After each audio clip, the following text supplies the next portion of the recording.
वैशाली एक जनपद था। वहाँ एक राजा का आम्रवन था। एक आम्र वृक्ष के नीचे राजोद्यान के माली ने अभिजात कन्या मिली। वह अनिंद सुंदरी थी। वह आम के नीचे मिली थी, इसलिए उसका नाम अम्बपाली रखा गया।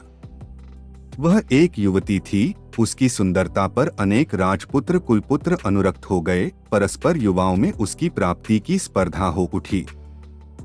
अंत में निर्णय किया गया कि वह किसी एक व्यक्ति की पत्नी बनकर नहीं रहेंगी। वह जनपद कल्याणी बनी।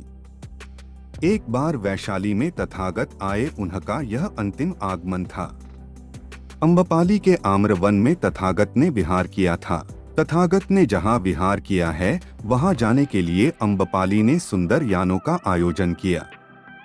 उस यान से जहाँ तक यान जा सकता था, वहाँ तक यान से गई और आगे वो पैदल चलकर जहाँ तथागत थे वह पहुँची गई। उसने भगवान को अभिवादन किया, वंदना ली और एक ओर बैठ गई। उसने भगवान के उपदेशों को सुना।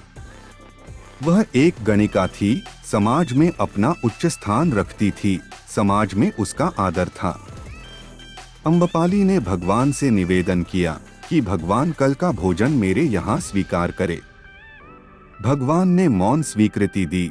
अम्बपाली ने भगवान की प्रदक्षिणा की, वंदना ली, अभिवादन करके अपने निवास स्थान के और प्रस्थान किया।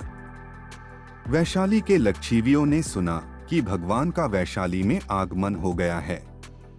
वो सब अपने अपने यानों में बैठकर आम्र वन की ओर चल निकले। अम्बपाली गर्विली थी। भगवान ने उसके यहाँ भोजन स्वीकार किया था। इस बात से वह गर्व से और फूल गई थी। उसमें असीम उत्साह भर गया था। शोभनीय यान जो वेग से दौड़ रहा था। तरुण लक्षिवी के उसके यान का धुरा लक्षिवों के यान के धुरों से टकराया। लक्षिवियों ने कहा, वो अम्बपाली धुरों से धुरा क्यों टकराती है? आर्यपुत्रो, तुम्हाने नहीं सुना? क्या सुनना है? मैंने कल तथागत को भिक्षु संघ के साथ आमंत्रित किया है। किस लिए श्रमिकों को आमंत्रित किया है?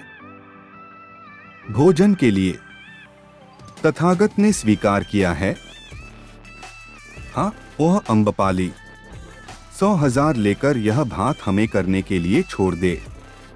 लक्षिवियों, नहीं। क्यों? यदि समस्त जनपद मुझे दे दिया तब भी यह भात नहीं छोड़ूंगी, अम्बपाली ने गर्व से कहा।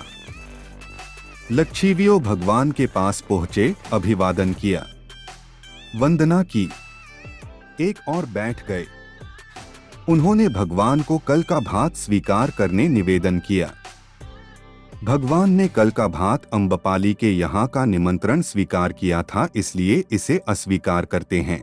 लक्षिवियों लज्जित हो गए, अभिवादन किया, वंदना ली और अपने स्थान के ओर चले गए।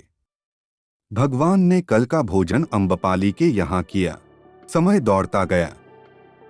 भगवान के उपदेशों के कारण उसमें धम्म भावना अंकुरित हुई।